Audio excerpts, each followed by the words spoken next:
ओम शांति। 21 जुलाई 2022। अभी पढ़ेंगे प्यारे प्यारे शिव बाबा की मुरली। मीठे बच्चे, सदा खुशी में रहो तो स्वर्ग की बादशाही का नशा कभी भूल नहीं सकता। प्रश्न, बाप कौन सी वंडरफुल सैपलिंग लगाते हैं? उत्तर, पतित मनुष्य को पावन देवता बना देना ये वंडरफुल सैपलिंग बाप ही लगाते हैं। जो धर्मप्राय लोप है उसकी स्थापना कर देना वंडर है। फिर दूसरा प्रश्न है, बाप का चरित्र कौन सा है? उत्तर, चतुराई से बच्चों की कौड़ी से हीरे जैसा बनाना। चतुराई से बच्चों को कौड़ी से हीरे जैसा बनाना, यह बाप का चरित्र है। बाकी कृष्ण के तो कोई चरित्र नहीं है, वह तो छोटा बच्चा है। आज का गीत है, रात के राही थक मत जाना, सुबह की मंजिल दूर नहीं है। ओम शांति। मीठे मीठे बच्चे जानते कि यह गीत कोई यहाँ का बनाया हुआ नहीं है। गीत जब सुनते हो तो समझते हो कि बरोबर बाबा हमारा हाथ पकड़कर ले चलते हैं। जैसे छोटे बच्चे होते समझते हैं कि हाथ न पकड़ने से गिर न पड़े, अभी वैसे तुम जानते हो घोर अंधियारा है, ठोकरे ही ठोकरे खाते रहते हैं। बुद्धि भी कहती कि एक बाबा ही है जो स्वर्ग की सचखंड की स्थापना करने वाला है। ऊंचे से ऊंचा व सच्चा बाबा है, उनकी महिमा करनी होती है। औरों को नीचे बुद्धि बनाने के लिए बाप है ही स्वर्ग स्थापन करने वाला अथवा हेविनली गॉड फादर, वही तुम बच्चों को पढ़ाते हैं। हेविनली गॉड फादर माना हेविन स्थापन करने वाला। बरोबर हेविन स्थापन करते हैं, फिर हेविन का मालिक है श्री कृष्ण। वह हो गया हेविन रचने वाला और वह हो गया हेविन का प्रिंस। शिव बाबा हो गया हेविन का रचने वाला और श्री कृष्ण हो गए हेविन के प्रिंस। सिर्फ यह तो नहीं बने होगा ना, 8 डिनाइस्टी गिनी जाती है, यह भी नीचे है। बाबा से वर्षा ले रहे हैं, बाबा हेविन का रचिता है। हम उस बाबा से कलप कलप वर्षा लेते हैं। वह 84 जन्म पूरे करते हैं। आधा कल्प है सुख, आधा कल्प है दुख, आधा कल्प है राम राज्य, आधा कल्प है रावण राज्य। अब हम फिर से श्रीमत पर चलकर स्वर्ग के मालिक बन रहे हैं। यह भूलने की बात नहीं है। अंदर में बड़ी खुशी होनी चाहिए। आत्मा को अंदर खुशी होती है। आत्मा का दुख व सुख शक्ल पर आता है। देवताओं की शक्ल कितनी हर्षित मुख है। जानते हैं वह स्वर्ग के मालिक थे। समझाने के लिए बाबा बोर्ड आदि बनवा रहे हैं। हेविनली गॉड फादर, हेविनली गॉड फादर की महिमा ही अलग है और हेविनली प्रिंस की महिमा अलग है। वह रचिता व रचना। तुम बच्चों को समझाने के लिए बाबा युक्ति से लिखते रहते हैं तो मनुष्य को अच्छी रीति समझ में आए। जिनको परमपिता परमात्मा कहते हैं वही पतित पावन है, वह बेहद का रचिता है। रचेंगे भी जरूर। स्वर्ग सतयुग त्रेता को मनुष्य स्वर्ग कहते हैं। स्वर्ग और नरक आधा आधा हो जाता है। सृष्टि भी बरोबर आधा आधा है। नई और पुरानी उस जड़ झाड़ की आयु कोई फिक्स नहीं होती है। इस झाड़ की आयु बिल्कुल फिक्स है। इस मनुष्य सृष्टि झाड़ की आयु पूरी एक्यूरेट है। ऐसे और कोई इसकी होती नहीं। एक सेकंड का भी फर्क नहीं पड़ सकता। वैरायटी झाड़ है। एक्यूरेट बना बनाया ड्रामा है। यह खेल 4 भाग में बांटा हुआ है। जगन्नाथपुरी में हांडा चढ़ाते हैं चावल का, उसमें 4 भाग हो जाते हैं। यह सृष्टि भी 4 भागों में बटी हुई है। उसमें एक सेकंड भी कम जास्ती नहीं हो सकता। तुम जानते हो बाप ने 5000 वर्ष पहले भी समझाया था, हूबहू वैसे ही समझा रहे हैं। निश्चय है 5000 वर्ष बाद फिर हेविनली गॉड फादर स्वर्ग की स्थापना करने वाला हमको स्वर्ग की बादशाही प्राप्त कराने के लिए लायक बना रहे हैं। बाबा लायक बनाते हैं, रावण न लायक बनाते हैं, जिससे भारत कौड़ी जैसा बन पड़ता है। बाबा ऐसा हमें लायक बनाते हैं जो भारत हीरे जैसा बन जाता है। नंबरवार मर्तबे तो होते ही है। हर एक का अपना अपना कर्म बंधन का हिसाब किताब है। कोई पूछते हैं बाबा हम वारिस बनेंगे व प्रजा? बाबा कहते अपना कर्म बंधन देखो। कर्म अकर्म विकर्म की गति तो बाप ही समझाते हैं। बाबा हमेशा कहते अलग अलग राय पूछो अपने लिए। बाबा बताएंगे तुम्हारे हिसाब किताब किस प्रकार के हैं। तुम क्या पद पा सकते हो। सारी राजधानी स्थापन हो रही है, एक बाप ही किंगडम स्थापन करते हैं, बाकी सब अपना अपना धर्म स्थापन करते हैं।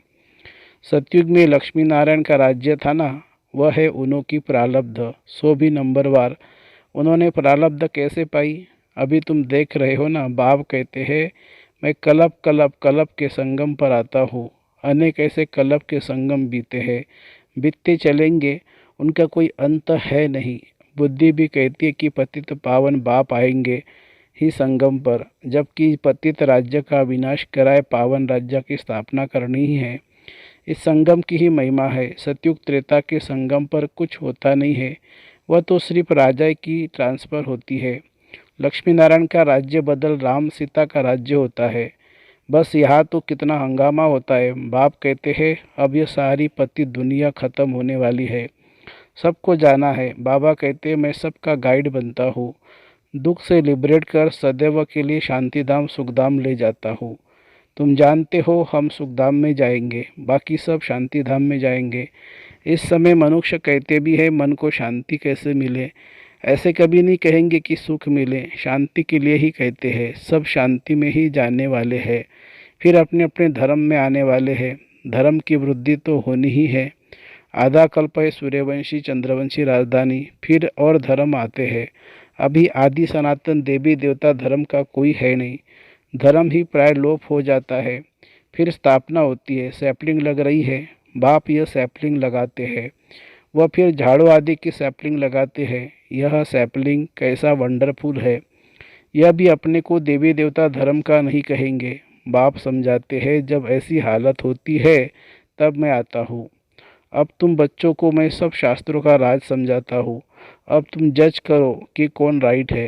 रावण है ही रॉन्ग मत देने वाला, इसलिए अनराइटियस कहा जाता है। बाप है ही राइटियस, सच्चा बाबा सच ही बताएंगे। सचखंड के लिए सच्चा ज्ञान बताते हैं। बाकी यह वेद शास्त्र है भक्ति मार्ग के। कितने मनुष्य पढ़ते हैं, लाखों गीता पाठशाला अथवा वेद पाठशालाएं होंगी, जन्म जन्मांतर से पढ़ते ही आते हैं। आखिर कोई तो एम ऑब्जेक्ट होनी ही चाहिए।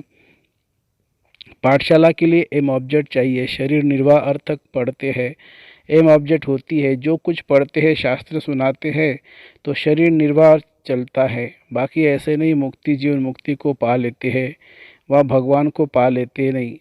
मनुष्य भक्ति करते भगवान को पाने के लिए, भक्ति मार्ग में साक्षात्कार भी होते हैं तो समझते बस भगवान को पा लिया, इसमें ही खुश हो जाते हैं।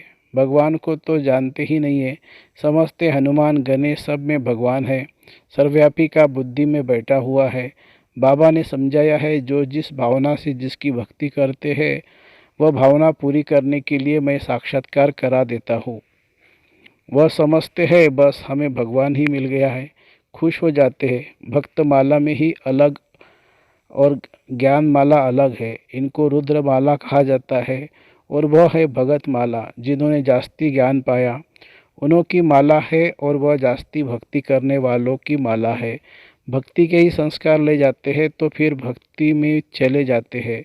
वह संस्कार एक जन्म साथ चलते हैं, ऐसे नहीं कि दूसरे जन्म में भी होंगे, नहीं, तुम्हारे तो यह संस्कार अविनाशी बने जाते हैं।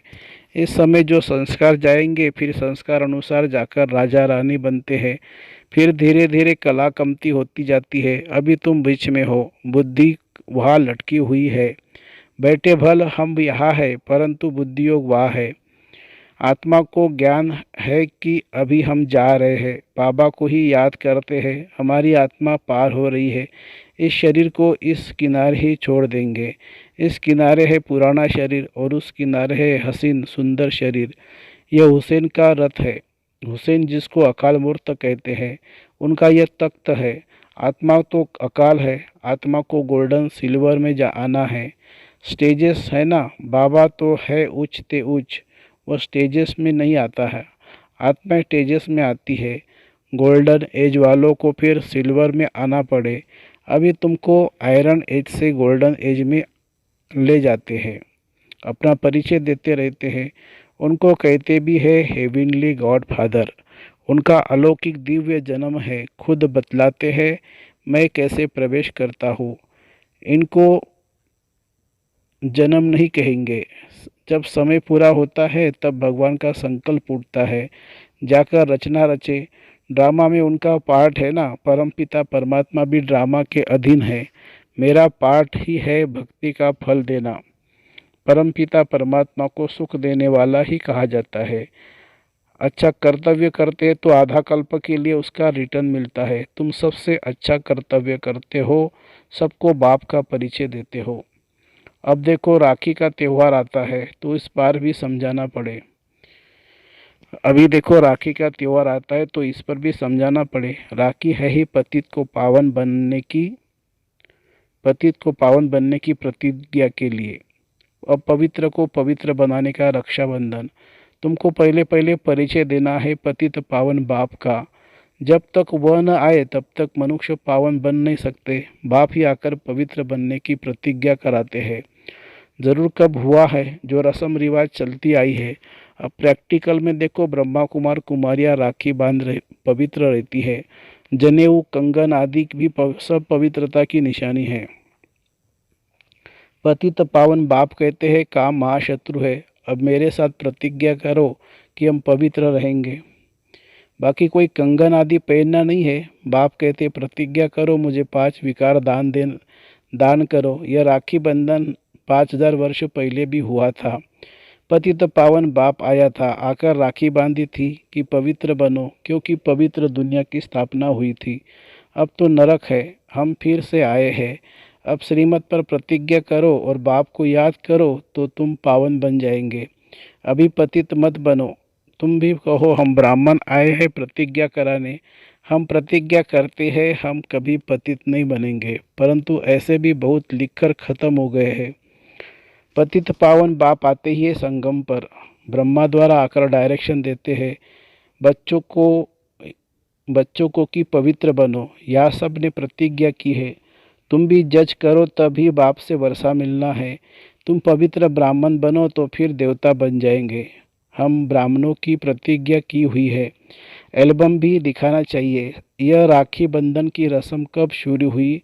अभी संगम पर यह पवित्रता की प्रतिज्ञा की हुई है, जो फिर 21 जन्म तक पवित्र रहते हो। अब बाप कहते हैं मामे कम याद करो। ऐसे ऐसे पॉइंट्स निकाल पहले की ही भाषण बनाना चाहिए। यह रस्म कब से शुरू हुई? 5000 वर्ष की बात है। कृष्ण जन्माष्टमी भी 5000 वर्ष की बात है। कृष्ण के चरित्र तो कुछ है नहीं, वह तो छोटा बच्चा है। चरित्र तो एक बाप के ही, जो चतुराई से बच्चों को कौड़ी से हीरे जैसा बनाते हैं। बलिहारी उस एक की ही है, और किसी का बर्थडे मनाना कोई काम का नहीं। बर्थडे मनाना चाहिए एक परमपिता परमात्मा का, बस। मनुष्य तो कुछ भी नहीं जानते हैं। अच्छा, मीठे मीठे सिकिलदे बच्चों प्रति माता पिता बाप दादा का याद प्यार और गुड मॉर्निंग। रूहानी बाप की रूहानी बच्चों को नमस्ते। हम रूहानी बच्चों की रूहानी माता पिता बाप दादा को याद प्यार, गुड मॉर्निंग और नमस्ते बाबा, नमस्ते। धारणा के लिए मुख्य सार।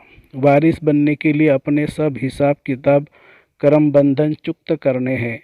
बाप की जो राय मिलती है उस पर ही चलना है। दूसरी पॉइंट, सबको बाप का सत्य परिचय दे पतित से पावन बनाने का श्रेष्ठ कर्तव्य करना है। पवित्रता की राखी बांध पवित्र दुनिया के मालिक बनने का वर्षा लेना है। वरदान। एक पास शब्द की स्मृति द्वारा किसी भी पेपर में फुल पास होने वाले पास विथ ऑनर भवो। किसी भी पेपर में फुल पास होने के लिए उस पेपर के क्वेश्चन के विस्तार में नहीं जाओ। ऐसा नहीं सोचो कि यह क्यों आया, कैसे आया, किसने किया। इसके बजाय पास होने का सोचकर पेपर को पेपर समझकर पास कर लो। सिर्फ एक पास शब्द स्मृति में रखो कि हमें पास होना है, पास करना है और बाप के पास रहना है, तो पास विथ ऑनर बन जाएंगे। स्लोगन है, स्वयं को परमात्मा प्यार के पीछे कुर्बान करने वाले ही सफलता मूर्त बनते हैं। स्वयं को परमात्मा प्यार के पीछे कुर्बान करने वाले ही सफलता मूर्त बनते हैं।